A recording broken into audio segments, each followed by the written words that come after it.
Hi everyone, this is Kelechi Kwacha from Stew Academy, and I'm welcoming you to mini importation class.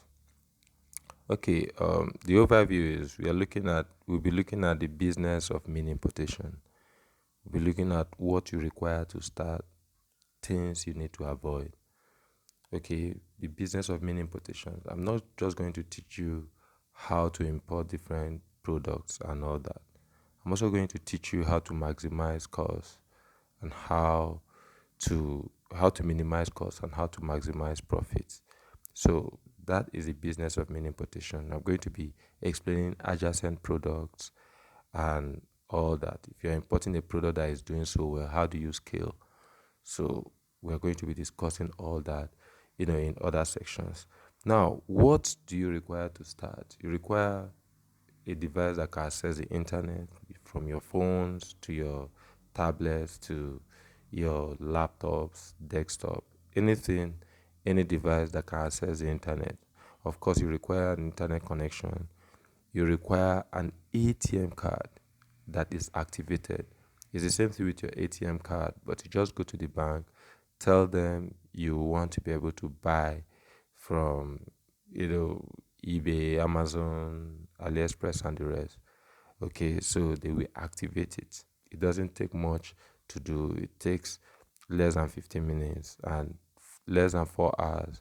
You can use your card to buy product from any part of the world you want to buy. Okay, so these are the things you require to start. You also require easy to locate address, but don't worry if you don't have one. There's a way around it. So I'm going to be explaining that. Now, the things to avoid is you avoid starting big. Okay, avoid starting big. Don't use all your money or large sum of money to buy products that are untested. And even if they are tested from another person, try doing it yourself. Okay, because the other person probably have been doing it for a long time or have a platform. Like we own a platform, we own Zero Zero Football, and we have over 100,000 people on across all platforms. Now, if we sell football related items, they are going to sell. Now, you don't because we are selling on our platform, you go into it big. You also have to build and build and build and build until you can sell. So you start small. Another thing you need to avoid is avoid products that doesn't have much support. I've seen one of our students say, "Hey, Casey, I want to get electric car," and I'm like, "Electric car? So, what about the support? How do you intend to go about it?" So you should look into that before you just buy a product. Check support, check support. Then another thing you're also going to do is you look at replaceable parts. Look at replaceable parts. Okay, if you're buying a product, especially high machinery, that will cost you a huge amount of money in your production line or other things like that. Make sure the parts are replaceable.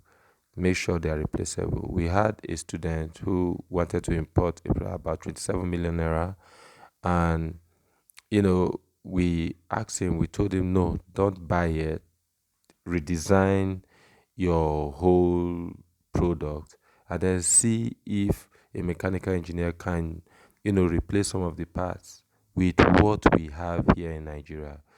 The law of diminishing returns will set in. You don't want when your parts wear, you have to depend on China or UAE or any of the place, or America or Germany, any place you're importing it from. You want them from the word go. They should be able to be replaced from parts that can be sourced locally. Okay, so you look into that before you get started. Another thing you're going to avoid is incompatible products. Now, we look at electronics, for example. We know that Nigeria here, we use 220 volts.